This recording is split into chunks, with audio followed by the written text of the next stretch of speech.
and fascinating stuff. Hi, welcome to the Discipleship Project podcast. You poked in on our conversation. If you're joining us for the first time or the second time or the wouldn't be the 10th time yet, we're getting there. Basically, this is our little weekly sit down just to talk through all things discipleship and family. Aaron and I deeply believe, and we have for so many years, that the family is ground zero for everything when it comes to knowing and loving and following Jesus. And we have experienced it firsthand that far too many of us as parents are relying on the church or relying on just a simple devotional or relying on a youth group or a Sunday school class to basically do the job of discipleship for us instead of alongside of us.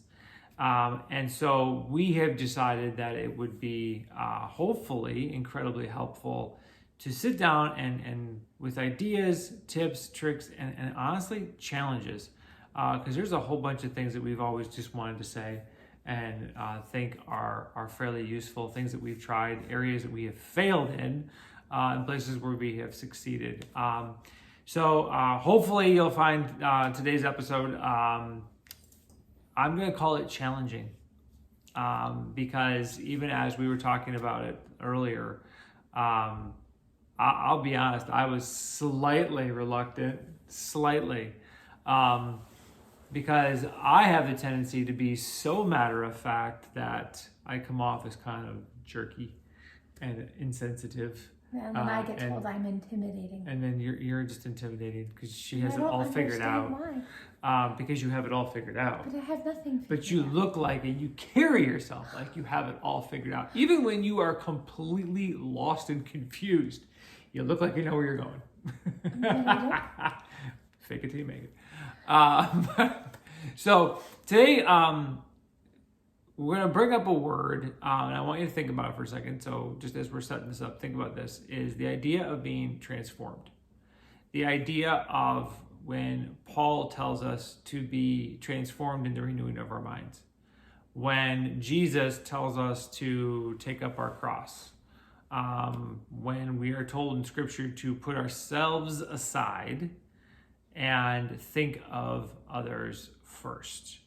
When Jesus told the disciples in John's Gospel that the world's going to hate you, but don't worry, they hated me first. Yeah. And when John tells us that the world is going to know that we are followers of Jesus by how we love. And if you read through, if you've never read it, you should read it, but read through John's 3 letters, 1st and 2nd and 3rd John. And there's one sort of overarching theme all throughout those letters. And it really is, and we say, oh, it's love. Well, yeah, it is. But really what John is saying is that you are going to be so fundamentally different than everyone else. And if you do a little church history into the first century Christians, you see how they were in some of those ways that they were just wildly different. Mm-hmm. Let's put it this way. Christians were so different that they had to worship in secret, because if they were caught, they would be executed, or at least arrested, tortured, tormented, executed for sport in some cases, depending on who was emperor at the time, because they were so different. And that difference was the love that they had for other people. And so and this is where it gets tricky, is when I look at so many people that I know or I have met, including myself, including her, including our kids. And it's a question I ask myself all the time, is how do I look different? Right? How do I look so different that the world hates me? Right? Yeah. Right? And it isn't that weird. I had this problem. You remember some of the students that we had when I was teaching. And I don't know if you tell me if you remember this or not, but there were students, and I think rightfully so, that struggled with the idea of the world's supposed to hate me, but I'm supposed to love the world. Mm-hmm. Right? Yeah. I remember that attitude or that question translated into students who were graduating from high school who really, really liked Jesus. They were like, yeah, Jesus, but had zero intention of following him. Mm-hmm. Right? Absolutely no. Yeah, they liked the idea of who Jesus was. Right. But once they got out there and it was like, but if I follow him, if I do all these things, then that means I can't do all the things that maybe my friends are going to do. I shouldn't go to the college maybe that I have dreamed about going to. For right. It fundamentally is going to change your life, right? Yeah. And it forces you to draw a line in the sand. I've done this one time where someone said they wanted to follow Jesus, and instead of going, woohoo, I said, are you sure? I was like, are you sure? Yeah. And they looked at me strange. But we don't do that. We should, maybe. But we don't do that. So, I don't know, you were reading some stuff this morning, and it intrigued me. Well, it kind of goes along what we were talking about last week with that whole idea of like impacting, right? Like, how do we go out and do that? And how do we raise our kids to do that? And we kind of talked about some of the different things we've done. And so I was actually doing my devotional this morning, and the book I've been working through brought up this concept about being conformed or transformed. So do we sit there and... Just read what she said. I should, and then I'll quote it. So it's Lisa Turkist, everybody.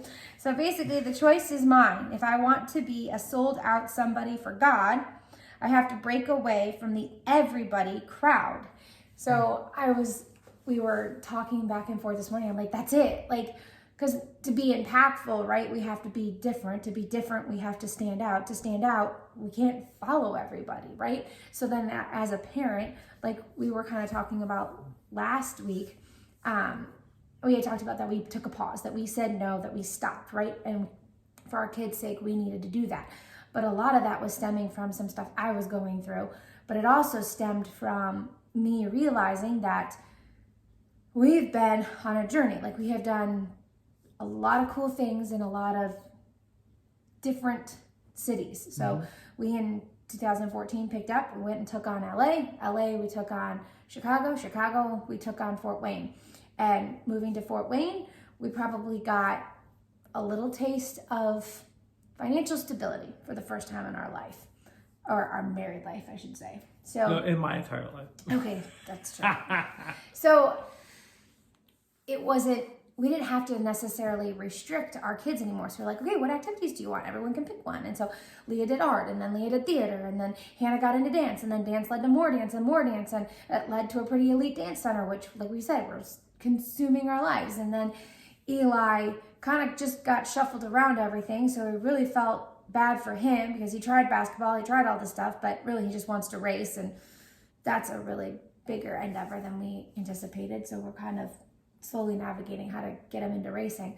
But Sarah wanted to try gymnastics, and Sarah wanted dance, and Sarah wanted. So we literally, by the time we rolled into year 3 here, and the pandemic hit and things started to kind of consume us, we realized, we're not going to church so much. We're not reading our Bible every day. We didn't jump into Awana when we first got here because there was a little bit of sourness towards Awana because we had just gotten let go from Awana, and it was just some massive chaos. So it was like, so now we looked at it like, what are we doing?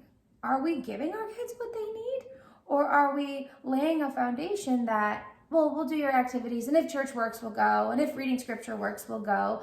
I wasn't reading every day, and you weren't reading every day. We were just both kind of... It's so easy to convince yourself that well, everything is good, Yeah. right? Life is good. Life is fine. We're good people. Our kids are good kids. Everything was humming along just fine. But I think not just was it humming along, but we were in probably the nicest house we've ever owned. We've had the better cars than we had ever owned, and I think we were both looking at it like, oh, this is the time, right? Like God's blessing us because of everything we've been through and all the sacrifices we've made up till now, and this is it. We'll say yes to everything. And then it wasn't that it came crashing down. It's just we realized was, are we being the people we want to be with the resources God has given us?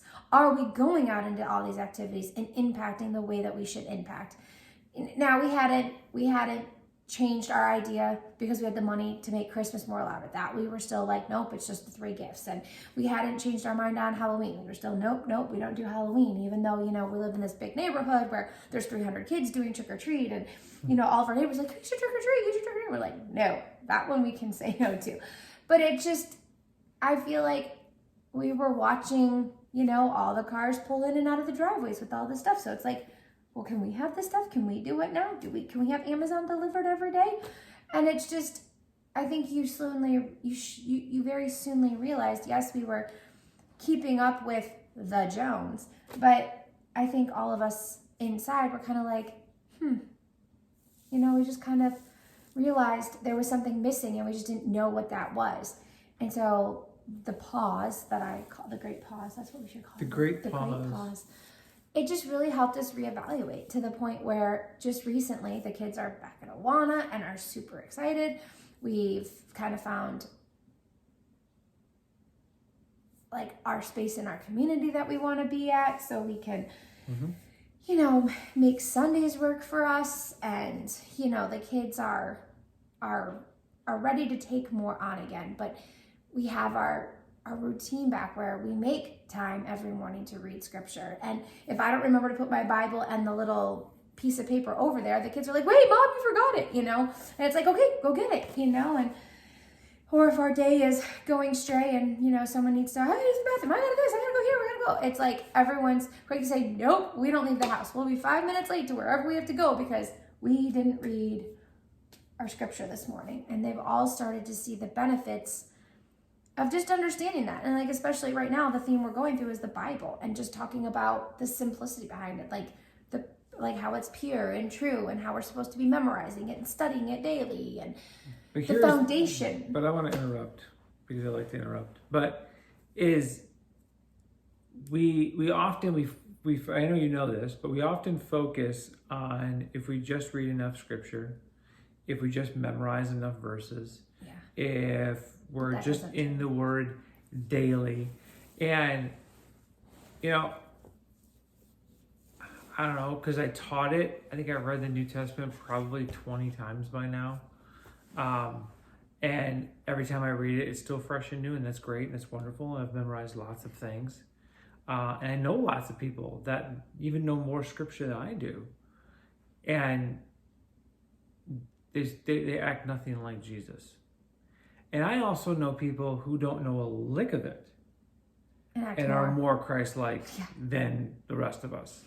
And I think what we do is we get caught up in this idea that if we just read enough, if we just do enough devotionals, and if we just are taking our quiet time. And, I remember, there was a pastor that used to talk about, chair time and just 15 minutes of chair time. And that was the thing you had to do every day. And somehow, some magical way, this was going to make you more spiritually mature. While I do think that is absolutely true to some degree, we act like that's the whole of it. And then we put our Bibles down in the morning, and then we walk away from it, and we go about our day, never once thinking of the thing that we read, or never once considering, gosh, if how in this situation I'm at work, or in this situation with my family, am I acting like Jesus? Especially not just when, with my kids. Okay, can I act like Jesus when I'm with my kids? Well, it's hard, but it's a lot easier, right? Because my kids expect me to act that way. You expect me to act that way. Even, I would argue, my neighbors expect me to act that way because they know who we are. They know what I do. So it's like that. And so if I don't act that way, it's actually a little bit of a surprise. But the question is when someone doesn't expect you to act that way, or acting like Jesus is actually difficult because it's going to get you in trouble, it's going to cause pain, it's going to cause an argument, it's going to cause someone to not like you, it's going to maybe get you kicked out of something, it's maybe ostracize you from a social group, or whatever it is, are you still going to do it? Are you still going to act the way Jesus would require you to act? Yeah. Now, that doesn't mean you go purposely tick people off. That's not what you're supposed to do. But I think we get so hung up, and I don't know that this is a popular opinion, but I'm wondering, do we get so hung up on being nice that we forget to act like Jesus? I think so. Is that a fair statement to make? And it doesn't mean you shouldn't be nice, but read the New Testament. Was Jesus always nice? No. Paul got into arguments with people. Peter wasn't the nicest guy all the time. Like I said, that doesn't mean you be mean for being mean's sake. And I'm not suggesting, I don't want anyone to hear me wrong, but it does make you wonder, are we putting aside following Jesus for the sake of being nice? Maybe that's a better way of saying it. I wouldn't say it's even being nice. I think it's keeping the peace. Okay, yeah, that's better. Because I think over the last 3 years, especially from a parent's perspective, there's so many other things now out there, right? There's, what's your take on the pandemic? What's your take on the vaccine? What's your take on politics? What's your take? So I think we timidly, especially parents who have to equip their kids for school and their other sports activities and everything outside the home, right? They're timidly saying, okay, well, don't talk about this, don't talk about this, don't talk about... Yeah, but what a great opportunity, though. Exactly. Right? No, I know, but I think it's just keep the peace, right? So I think I think you're right. I think the parents are trying to raise kids now to keep the peace, because in keeping the peace, can that be Christ? Yeah, Jesus didn't keep the peace. No, he says, but my Jesus... peace I give you, my peace I leave you, my peace I give you. I do not give as the world gives. Ooh, very nice. Well done. Well done. So I think you're right. But then I think we also get confused as to, okay, what is acting like Jesus and what's just being political? Yeah. Right? Yeah. I don't know that Jesus cares about the vaccine. No, I don't either. And I really don't think we should get off on that tangent. I'm not going on that road. Okay, good. I don't want to. I don't care. No, we're definitely not going on that road. I'm just saying, I'll say it this way. I don't think Jesus cares about who's president. And I don't think that Jesus cares. This is probably not a popular opinion either. I don't think Jesus cares about politics. I don't think he cares about a lot of things that we tend to care about in this world. What Jesus cares about, you ready? People. Is how we as his people represent him in those spaces. Yeah. Right? And we care about those people. Yeah. That's what he cares about. Yeah. And so, okay, so let's come back to, though, because we're, us, we're like all over the place. Conformed and transformed. So. Or transformed. Now you said, either you're being transformed or you're being conformed. My brain went to, you're being transformed by something, or you're conforming to something. Yeah. Right? Because those words are somewhat interchangeable. So here's the thing.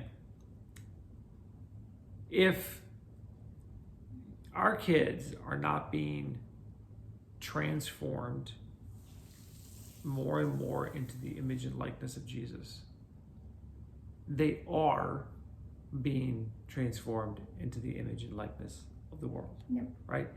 Our kids are being transformed into something. They have to be. They don't stay the way they are. So if we as parents are not actively engaging ourselves and having those hard conversations about what you should and shouldn't be doing. So, for example, now this isn't meant to judge, and if you do, just all I'm saying is just take a step back and think about it for a minute. But how do you approach Christmas? How do you approach Halloween? Easter. How do you approach Easter? Tooth Fairy. So let's just do Easter, because Easter is easy. I'll come back to the other ones in a second. And like I said, this isn't saying that because we've made decisions that it's perfect, because it's not. But what we asked ourselves was, is it really important to have an Easter basket and tell our kids about an Easter bunny?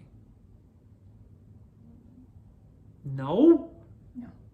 I grew up with an Easter bunny, not for very long, because I figured that was weird. Santa was a little easier to believe than the Easter bunny. If it's meant to celebrate the resurrection of Jesus, then let's keep it there, right? Let's keep it there. And what we do is we ride, this is where these conversations get fun, because then I get to say what I'm actually thinking. We ride these lines of, well, let me just think. I won't do chocolate bunnies and Easter baskets, but I'll color eggs and hide them. And we'll go see the Easter bunny at the mall. But then we're gonna go to church on Sunday, right? So we play this game of, well, if I just believe in enough Jesus, then the other cultural things that I do are okay. Now, maybe, right? Maybe it is. Maybe it's perfectly fine. And I think in some cases it can be. But what if it's not? And let me give you an example. One of the reasons that kids have a hard time believing in Jesus as they get older is because as they get older, they stopped believing in Santa Claus. Now, I want you to think about the amount of effort that we go through to try to get our kids to believe in Santa Claus for as long as possible. Yes. And then we throw Elf on the Shelf in the whole thing. Don't get me started.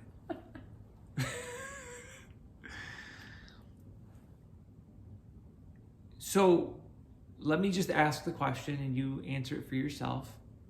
If you spent all this time and energy telling your kids Santa's real, Santa's real, Santa's real, and you're covering your tracks, like my mom did this all the time. It was like, we didn't have a chimney growing up. So my mom, I've told our kids this story. My mom would say, well, you know, Santa has a special key. Well, that's not creepy at all. Like, wait a minute. Why is Santa just walking in my house? And so you start to cover your tracks as you get older because you start to think differently. And now all of a sudden you realize as a kid, okay, Santa's not real. And that was just something that my parents made up. And yeah, it's fine. Woo-hoo, woo-hoo. Okay. I can't see Jesus. Yeah. How do I know Jesus is real? Right? So now you've already put yourself behind the 8 ball and gave yourself a disadvantage. Now, is there anything wrong with Santa Claus? Well, no. But why not teach your kids the history of how Santa came to be and who St. Nicholas actually was and why the whole Christmas thing got all, jumbled up and where all that came from. It's a really neat lesson. There's some really cool research out there. There's some really neat history behind how that all came to be. And it's really, really neat because the spirit of what Santa Claus represents, about giving is a cool thing. That doesn't mean he's got to come down your chimney and give gifts instead of you. Because, I don't know, selfishly, I want the credit. So, that's a long-winded way of saying that. But, so, I lost my train of thought. I'm sorry. It's okay. Do you have anything to add while I get it back? No. Because this fires you up. No. It's not that it fires me up. It just, I was a child that growing up, Christmas was huge. It was epic. My parents, delighted in the season. They delighted in watching me and my sister be super happy and joyful. And by the age of 7, I was at a friend's house and it all came crashing down. And we were riding our bikes in her garage. It was raining out, so we were just, cars were pulled out and we were circling in the garage. Nice. And must have been, around that time of year, fall, whatever. And she looked at me and she's like, get over it. Santa's not real. I was like, wait, what? Like, Santa's real. Did you fall off your bike? I don't remember. Did you crash in that moment? I just run into a car or something? I don't actually remember anything more than getting home. Like, that's all I wanted to do was get home. And I remember getting home, and I remember for a while hiding it from my parents. I think I actually went an entire Christmas, that entire Christmas of first grade, not saying anything to my parents. And then I remember probably right after Christmas, I was like, so so-and-so said this. And my mom was just like, whatever, it's not true. Like, there was no That's funny. Like, there wasn't, so you looked at your mom like, wait, so this could be true? Like, there was no, let's have a conversation. How did that make you feel? What do you think? There was, so funny. It literally was, get over it, it's not real. And I was like, okay. So for me, finding out that news, seeing that news, hearing that news, how I felt, and I've carried that around probably my entire life, I need to get over it. It really made me think, as we're starting to have our family I wanted to read something. And to raise our kids, that I didn't have the opportunity there to have delight in what Christmas was really about. I couldn't turn to Christ at that time. I couldn't turn to the hope of Christmas because that wasn't there for me. So I just wanted to make sure my kids didn't have that. And I just, one of our small group leaders at the time for young married couples, they didn't do Christmas Santa with their kids. And it was that same idea. Like, I don't want to be the one that has to carry that truth, that fine line. I don't want to walk it. I want my kids to know who God is, who Jesus is, and that's all that matters. And all this other stuff is fluff along the way. And so it's just, that's what drove me to say, well, then this is how we transform our family. There's one more step that we take to being a little bit different. So here's the takeaway before we get going on Christmas. That turns into a whole new thing because we'll get going. No, we don't need to. I'm just messing with you. Oh. So instead of going down the road of, hey, let's just be good people, and as long as we're all good people and we're going to church, we're doing our devos and we're reading our Bible, all is going to be good. The challenge is to put our homes as a Jesus-centered home. That means put Jesus in the middle of it all. And as I look through all the things that I have to do in my life, I have to look through the lens of a biblical worldview to see if that makes sense, right?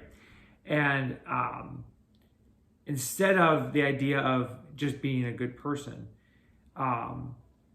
because here's the problem, is in the world we live in, being a good person might mean giving up truth, right? Giving up that which is true. Because in our world, to be a good person means accepting things that don't align biblically.